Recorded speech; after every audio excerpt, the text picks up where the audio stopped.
Welcome everyone, and thank you for tuning in to hear my trading and market updates. This is Uncle Frank, and I'm not a financial advisor, nor is any of the content to be construed as financial advice. This channel is for entertainment purposes only. Please remember to hit the like button if you enjoyed the presentation, and be sure to subscribe to the channel so you're alerted when I have new information to share. So now let's get into the latest updates. Hey, welcome back everyone. Let's kick it off with CPI. Wall Street falls ahead of CPI inflation data. The Dow closed at 35,123, down 0.54%. The S&P 4467, down 0.7%, and Nasdaq 13,722, down 1.17%. Okay, it all kicks off 8:30 a.m. this morning Eastern Time with initial jobless claims and the Consumer Price Index. Tomorrow, we're going to get the Producer Price Index, or PPI. Consumer sentiment at 10 tomorrow also.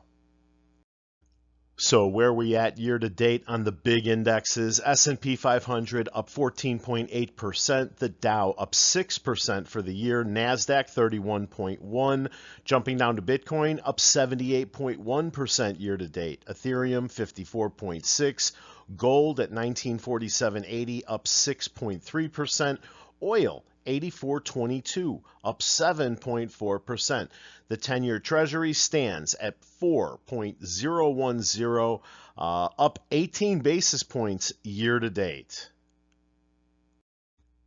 Ed Carson at Investors Business Daily believes the CPI inflation rate is expected to rise in July, but Markets Insider, the week's inflation report will spark a big rally in the stock market, according to Fundstrat from the article.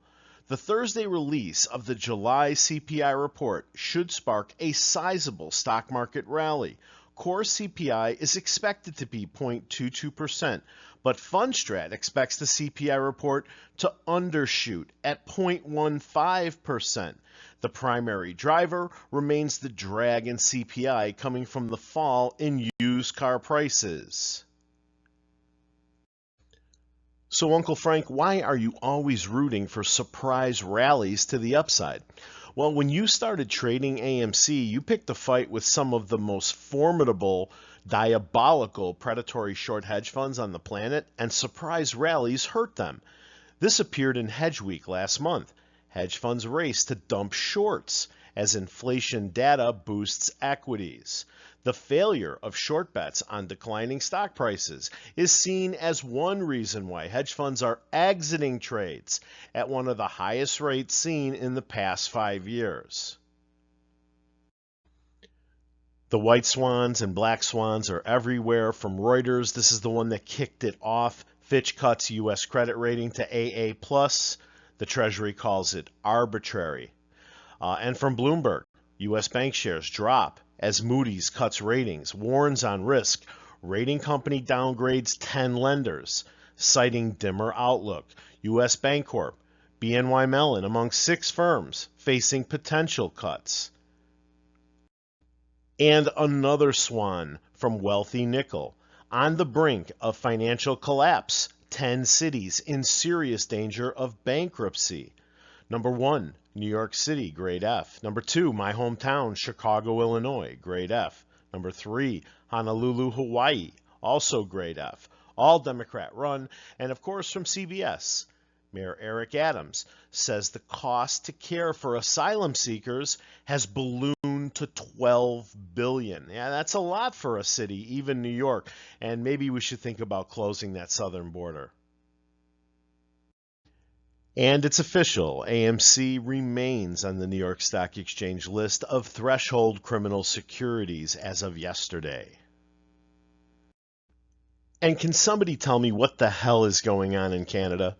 Canada's wildfires have been unprecedented this year. Take a look at that chart, 13.2 million hectares burned to August 9th.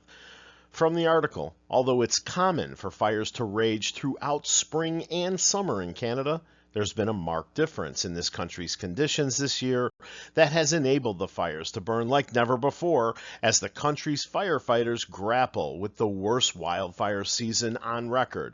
Will someone call up there and check on Dominic Pantaleo, make sure he hasn't, spontaneously combusted or something?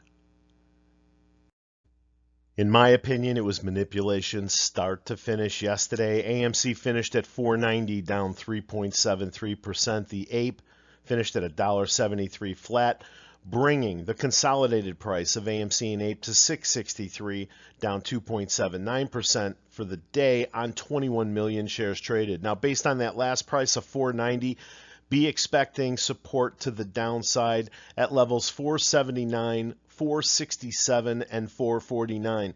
To the upside, expect resistance at points 509, 527, and 539. We're going to have to keep a close eye on this strike, even if there's no immediate impact, because our enemies, even our CEO, will use this to frighten shareholders. From Fox News, layoffs begin in film industry as Hollywood strikes continue. From the article, two of the biggest labor unions in Hollywood are now on strike, with the Writers Guild of America beginning in May and the Screen Actors Guild joining picket lines in July. The Hollywood strike has now extended into its fourth month with no resolution in sight. Hollywood's writers and actors have since grounded entertainment production to a halt, and businesses thousands of miles away from Hollywood are beginning to feel the pinch.